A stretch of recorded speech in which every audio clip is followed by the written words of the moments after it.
Celle-là, vous la connaissez, c'est la planète bleue, c'est là où nous vivons.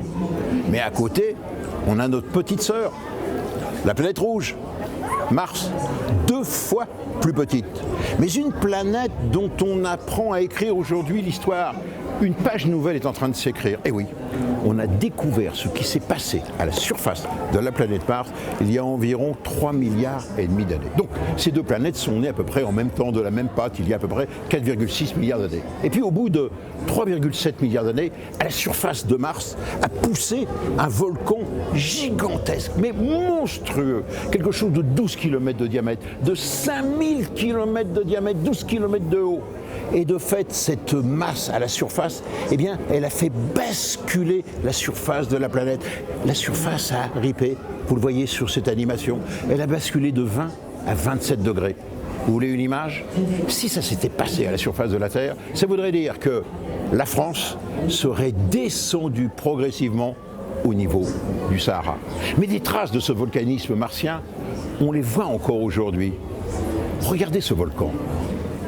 Quand c'est Nix Olympica, regardez, il existe à la surface de Mars. Il fait 800 km de diamètre, il couvrirait quasiment toute la France. Et à côté, regardez la même échelle, l'Everest, seulement 8 km de haut. C'est un monstre de 22 km de haut. Autant vous dire l'importance du volcanisme à la surface de Mars. Quelles sont les conséquences de cette découverte? Elles sont multiples. La première, c'est que l'histoire de Mars a été très tourmentée. On s'en doutait un peu. Deuxième conclusion, eh bien, c'est que cette bosse à la surface de Mars, Tsaritz, on ne comprenait pas pourquoi elle était à l'équateur. Maintenant on le sait, mais simplement parce qu'elle s'est déplacée.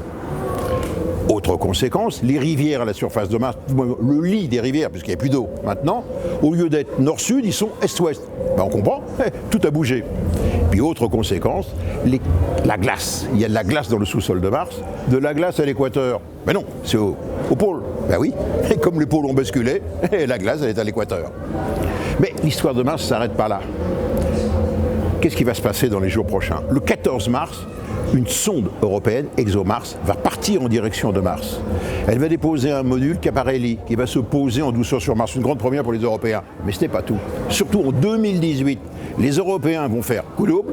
Cette fois-ci, ils vont déposer, vous voyez, un robot semblable à celui-ci, un petit robot qui va rouler à la surface de Mars, va nous envoyer les images et surtout, il va forer le sol de Mars à 2 mètres de profondeur. Ou dans des argiles. Tiens, argile?